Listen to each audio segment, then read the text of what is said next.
গাহৰি পালন এক লাভজনক ব্যৱসায়ত পৰিণত হৈছে ৰাজ্যৰ যি মাংসৰ বজাৰৰ যি চাহিদা সেই চাহিদা পূৰণত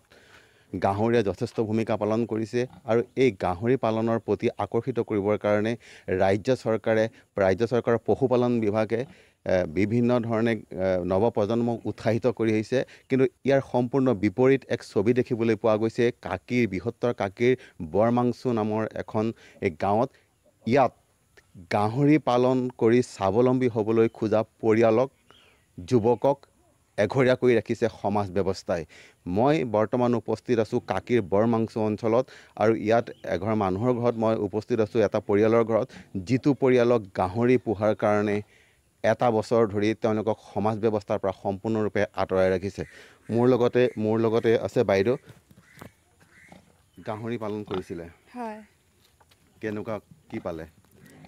বহুতখিনি উপকৃত হৈছোঁ গাহৰিৰ পৰা আমি কিন্তু এটাই দুখিত যে আমাক খেলৰ পৰা এৰিছে গাহৰি পোহাৰ কাৰণে কিয় গাহৰি পোহাৰ কাৰণে মানে কি গাহৰি বাদে অইন বিজনেছ নাপালে নেকি এনেকৈ কয় আমাক কয় গাহৰিহে পালে নেকি গাহৰি মানে কি অতীজৰ পৰা কিবা পৰম্পৰা আছে চাগে তেওঁলোকে তেনেকৈ কিবা কিবি এনেকৈ কিছুমান কথা কয় আৰু কৈ পেলাই খেলৰ পৰা বাদ দিলে আপোনালোকৰতো বেলেগ কোনো উপাৰ্জনৰ স্থল নাই উপাৰ্জনৰ স্থল নাই তেনেকৈ আৰু হাঁহ মুৰ্গী এনেকৈ মুৰ্গী চুৰ্গীও পুহিছোঁ মুৰ্গী পোহাৰ কাৰণেও বাৰু এৰিলে তাৰপাছত আপোনাৰ গাহৰিও পুহিলোঁ সেইটো কাৰণেও এৰিলে এতিয়া খেলৰ পৰা নাই আজি এবছৰ দিনেই হ'ল কোনো মানুহ আপোনালোকৰ ঘৰলৈ নাহে খেলৰ মানুহ কোনো নাই এতিয়া এই যে গাহৰি যে পালন কৰিছে গাহৰি পালন কৰি পেলাই এইটো পৰিয়ালটো আপুনি ধুনীয়াকৈ পোহপাল দি আছে হয় ধুনীয়াকৈ পোহপাল দি আছোঁ এতিয়া 3টা গাহৰি আপোনাৰ এটা গাহৰি আমি 4 মাহত 12,000 টকা উপাৰ্জন কৰিছোঁ মিছাটো নকওঁ 4 মাহত সৰুৰ পৰা কিনি আনিছোঁ আপোনাৰ 3,000 3,500 টকাত কিনি আনিছোঁ তাৰপাছত আপোনাৰ 12,500 টকা 4 মাহত উপাৰ্জন হৈছে তাতে থাকি 2জনী গাহৰি বেচিছোঁ 25,000 টকাত ডাঙৰেই হৈছে এনেকুৱা গাহৰিয়ে হৈছে এনেকুৱাই 2জনী গাহৰি 25,000 টকাত বহুতখিনি উপকৃত হৈছোঁ বহুত ধুনীয়াকৈ চলিছোঁ মানে যদি গাহৰি নুপুহিলেহেঁতেন গাহৰি পালন নকৰিলেহেঁতেন তেতিয়াহ'লে আপোনালোকৰতো পৰিয়ালটো চলোৱাত যথেষ্ট অসুবিধা হ'ল হয় যথেষ্ট অসুবিধা হ'লে আৰু আমি সেইটো কাৰণে আমি জানি শুনিয়ে গাহৰি পুহিছোঁৱে উপকৃত হ'ব পাৰিম বুলিয়ে পুহিছোঁ কিন্তু সমাজে এৰিছে এৰি থৈছে একো বেয়া লগা নাই বেয়া লাগিছে কিন্তু কি কৰিম লাভটো পিনেওতো চাব লাগিব ঘৰখনটো চলিব লাগিব আমি অতকেইটা 6টাকৈ সদস্য 2টা মানুহ বিদেশত থাকে তেনেকুৱা কথাও বহুত এইবিলাক ভাল নালাগে এয়া দেৱজিৎ নাথৰ পৰিয়াল তেওঁলোকে গাহৰি পোহাৰ কাৰণে এটা বছৰ ধৰি সমাজ ব্যৱস্থাৰ পৰা বাদ পৰি আছে কিন্তু তেওঁলোকে গাহৰি পুহি যথেষ্ট উপকৃত হৈছে উপাৰ্জন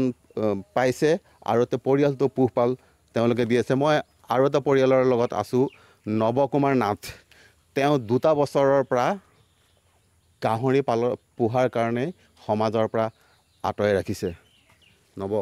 হয় মই আজি 2টা বছৰ হ'ল গাহৰি ফাৰ্ম কৰা আপোনাৰ ফাৰ্ম আৰম্ভ কৰা দিন ধৰিব পৰা মই ৰাইজৰ পৰা এঘৰীয়া হৈ আছোঁ মানে এটা কথা খুবেই দুখ লাগে কিহপে আজি অসমত যি লকডাউনে মানুহক যি কুঙা কৰি পেলাইছে এইখিনি সময়ত অন্তত যিখিনি উদ্যমী যুৱকে ওলাই আহি ফাৰ্মিঙেই হওক বা ধৰক কিবা মৎস্য পালনে কৰিছে বা যিখিনি মানে কি বহিৰাজ্যলৈ নোযোৱাকৈ ইয়াতে আপোনাৰ কৰ্মসংস্থাপনৰ ৰাস্তা উলিয়াই লৈছে কিন্তু আজি সমাজ ব্যৱস্থাৰ পৰা এনেবোৰ উদ্যমী যুৱক বাদ পৰি যাবলৈ মানে আগবাঢ়ি যাবলৈ সাহস নকৰা হৈছে যিহেতু আপোনাৰ গাহৰি ফাৰ্ম এখন কৰিলে ৰাইজে এঘৰীয়া কৰি থয় আজি ঠিক তেনেকৈ মোৰ ক্ষেত্ৰত হৈছে আজি মই সম্পূৰ্ণ 2টা বছৰ ধৰি ৰাইজৰ পৰা এঘৰীয়া হৈ আছোঁ কিমানটা গাহৰি তুমি এতিয়া তোমাৰ তাত আছে এতিয়া মোৰ আপোনাৰ পোৱালীয়ে সহকাৰে 28-29টা মান আছে 2টা বছৰ ধৰি গাহৰি পালন কৰি পেলাই তুমিতো উপকৃত হৈছা মই যথেষ্ট উপকৃত হৈছোঁ কাৰণ নিজে চলিব পাৰিছা কাৰণ আজি মই যেতিয়া আপোনাৰ একেৰাহে 12 বছৰমান মই কেৰালাত আছিলোঁ তেতিয়া আপোনাৰ বহিৰাজ্যত থাকি পেলাই ঘৰখনৰ বিপদে আপদে মই নাপাওঁ তাৰপিছতে ইয়ালৈ আহিলোঁ অহাৰ পিছতে চিন্তা কৰিলোঁ সদায়তো মই বাহিৰত থাকিব নোৱাৰোঁ যিহেতু মোৰ মা দেউতা আছে আৰু মোৰো সংসাৰ আছে সৰু ল'ৰা ছোৱালী 2টা আছে তো মই আজি ঘৰতে থাকিলে সিহঁতৰ প্ৰত্যেক সময়ত বিপদে আপদে মই পাম সেই চিন্তা কৰি আৰু একচুৱেলি মোক সহায় কৰিছিলে এজন শিৱসাগৰৰ শিক্ষক আছিলে আমাৰ ইয়াতে তেখেতে মোক এইখিনি উৎসাহ দিছিলে যে তুমি বাহিৰলৈ যাব নালাগে এখন ফাৰ্ম গাহৰি ফাৰ্ম এখন কৰা তাৰ পৰা তুমি সুন্দৰ উপকৃত হ'ব পাৰিবা আৰু সেইমতে আজি মই কৰি আছোঁ বৰ্তমান মই ভাল উপকৃত হৈছোঁ কিমানকৈ উপাৰ্জন হয় আপোনাৰ চাবলৈ গ'লে ধৰক ছমাহত ইনকামটো পোৱা যায় ছমাহত মোৰ ধৰক 1,80,000 তেনেকৈ আহে এই যে সমাজ গোটেই তুমি গাহৰি পোহাৰ কাৰণে সমাজে যে এৰি দিছে এঘৰীয়া কৰিছে তোমালোকক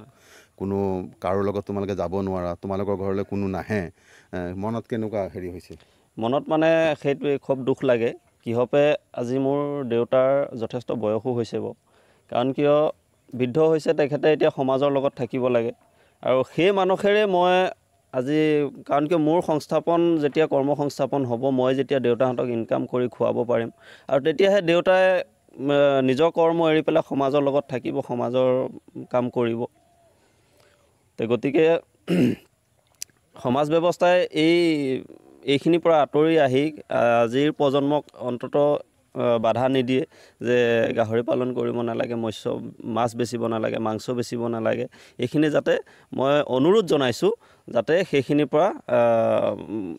সহায় কৰে এই উদ্যমী যুৱকসকলক